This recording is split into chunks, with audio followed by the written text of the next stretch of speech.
Are you addicted to your phone? Should we do the test? Okay, a couple of questions. Do you find it difficult to concentrate? Do you reach for your phone within 5 minutes of waking up in the morning? Do you look at your phone while you're chatting with friends? Do you find yourself sneaking off to use your phone? Do you feel anxious and irritable when you don't have your phone with you? Do you find that you can't eat, drink, buy anything, do anything, feel anything without having to post it on social media? Well, if you said yes, I'm afraid you are addicted to your phone. And if you want to know how you can reduce your phone addiction, keep watching this episode.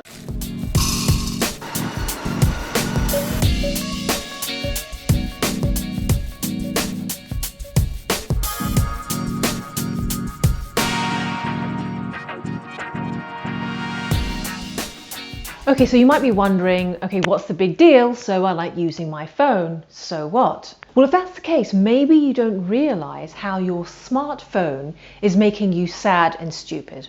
Now, according to Rescue Time, they're this application that's on hundreds and thousands of people's phones. They can see exactly how much time we spend on our phone. And on average, globally, we spend about 3 hours and 15 minutes a day on our phone. That adds up to 22 hours a week, which is 47 days a year. In the next 10 years, we'll spend 1.5 of those years on our phone.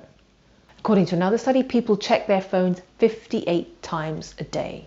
How many times do you laugh a day? Probably a fraction of that. And according to a study by Deloitte, 80% of us check our phones within 1 hour of waking up and within an hour of going to sleep. Basically, if you can't control your craving, you are addicted. Let's have a look at what effect this usage is having on you. So a study published in the Journal of Clinical and Psychological Science, really good toilet reading, by the way. So the study reveals amongst teens, there is a statistically significant association between screen use and depressive symptoms compared to those who spend less time on their screens. Also, in other news, psychology professor Jean Twenge from San Diego State University. Now, she's been studying generational differences for 25 years, and she has noticed a sharp shift in teen behavior and their emotional states. Teens who spend more time looking at their screens are more likely to report symptoms of depression. Now, of course, these studies don't unequivocally prove that the more time you spend on your screen, the more unhappy you are. It could be the other way around. It could be that the more unhappy you are, the more time you spend on your screens. But Professor Jean did say there was one study that asked college students with a Facebook page to participate in this survey where they had to answer questions every day for 2 weeks. They had to report things like their mood and how much time they spent on Facebook. And the more they used Facebook, the unhappier they felt. And The Economist reported that social media exacerbates anxiety, depression, and causes sleep deprivation. On that note, I'm just about to click publish, so this arrives safely in your hands just on time for your Wednesday wisdom. And I received this update on this research that's published, which is basically saying that there is no link between phone usage and mental health. Now, I haven't read it yet because it's just arrived and I want to make sure you get this Wednesday wisdom on time. So I don't know what the assumptions are, I don't know how they've sampled and anything, but I will read it. I will keep you posted and I will create an update if necessary. So back to regular programming. It also makes you a narcissist. According to a study published in the Open Psychology Journal, excessive posting of selfies can make you more narcissistic. It can make your narcissism grow by 25%. It could be that narcissists post more selfies as opposed to the other way around. Correlation doesn't mean causation, but there's a study published in the Journal of Research and Personality.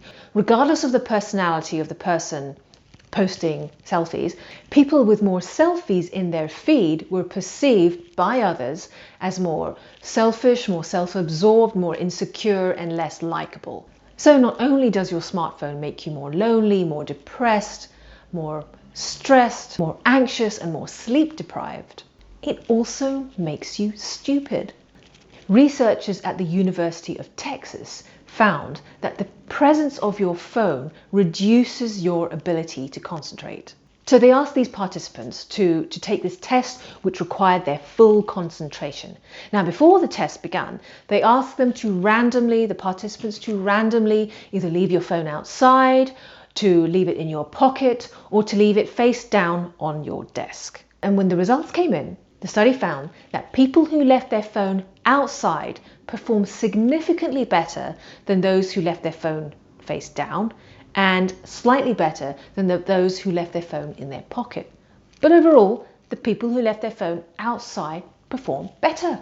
So this evidence shows that the mere presence of the phone causes a split in your attention, which impedes your performance, it impedes your focus, and impedes your reasoning, because your brain is actively trying to not look at the phone. It's like me telling you right now to stop looking at the spot on my nose. I told you, stop looking at the spot on my nose, look here, here, look here. Don't look at the spot on my nose. You can't stop looking at it, can you? So these seemingly harmless micro interruptions are actually making us less sociable, more lonely, more sleep deprived, more stressed, less productive. Now, don't get me wrong, I'm not anti-tech, I'm not anti-mobile phones. I think they're brilliant tools, fantastic communication devices, brilliant for building your business. They're marvelous. But I have to admit, when I'm using Google Maps, I still get lost. I'm that person who's holding the map and I go up to someone asking for directions. Please tell me it's not just me. But anyway, we spend an infinite amount of time and energy trying to get people's attention using our phones, but we spend very little time managing and directing our own attention. See, the most important factor affecting your happiness and quality of life is where you decide to point and place your attention. But the good news is, just like you can train yourself to eat less sugar and to stop smoking, you can also train yourself to use your phone less.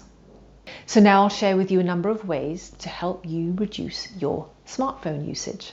Let's go in the other room.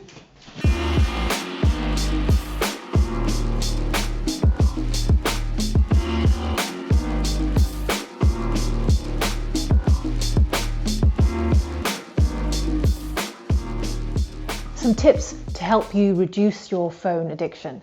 First, track your usage, because making progress is a powerful motivator. So to track your usage, first you will need an application that tracks your phone usage. So if you have an iPhone, they already have them installed, I believe. If you're on an Android, download Rescue Time, and it will start measuring how much time what the apps you're using most and how many times you check your phone as well. Yeah, so start with doing that if you don't have that application already. After about 2 days, check how much time, look at the statistics, how much time are you spending using the phone, and then set a target. Let's say you use it 3 hours a day, set yourself a target maybe to use it for 2 hours a day, the following day, and so on. 2, uninstall the apps that distract you the most, that swallow up most of your time. Just uninstall them, get rid of them. See, if you were going on a diet, you would eliminate chips and chocolates and all those bad foods that are unhealthy for you. You would keep them out of the house, wouldn't you? Uninstalling the apps creates that extra level of friction, which is enough room to make your rational part of you ask, do I really need this? And 3, turn off notifications, those little icons showing you, oh, you got a new email, oh, you got a new message, oh, you got a new tweet, oh, you got a new like. Get rid of them, because those blinking lights and those icons are like catnip for a cat. Log out of any websites or any news sites pulling your attention. Log out of them, because it's harder for you to impulsively go in and check. Whichever room you're sitting in, either during the day in your work or in the evening, keep your phone in a separate room. Out of sight is out of mind. It's kind of like your relationship with your parents. When you leave home and you're not around them, you don't think of them very often, but when you're with them, they drive you insane. Make your bedroom a no phone zone. If you use your phone for an alarm clock, get a small cheap alarm clock. Now this tip is for when you're going out and about. Now instead of putting your phone in your pocket or carrying it in your hand, if you carry a bag, put your phone in your bag instead, because doing so creates a tiny barrier between you and using your phone. That pause makes you stop. Try that one, you'll be amazed just how lazy we are. Okay, for the times when you do want to go online, when you do need to go online for work or play, whatever, set a countdown timer so you don't fall into a rabbit hole where before you know it, 3 or 4 hours have passed. You're watching cat videos and cooking videos and DIY videos and those unboxing videos of things that you never ever buy. Introduce a digital sunrise and a sunset. I typically do 8 a.m. and 8 p.m. What that means is I can't check my phone before 8 a.m. in the morning and I can't check it after 8 p.m. in the evening. Because if we check first thing in the morning, it can wreck our whole day. And if we check last thing at night, it spoils our sleep. So at least guard those moments of your day. Introduce a screen-free Saturday. Jen and I did this and we felt way more rested and relaxed on those screen-free days than compared to days where we did check our phones. Now they are amazing devices, these smartphones, but remember, they are tools. Use them as tools instead of them using you. Pick one of these tips. Tell me in the comments below, I'm curious, I'd like to know. Have you tried one that's worked for you? Please share in the comments below, I'd love to know, and you'll probably help other people as well. If you found this useful, if you found value in this, please share it. There are many people who are suffering in silence. You never know, you might make their day. Thanks for watching. I'm Anise Kizilbash. You're watching Coffee and Wisdom, and I will see you in another episode.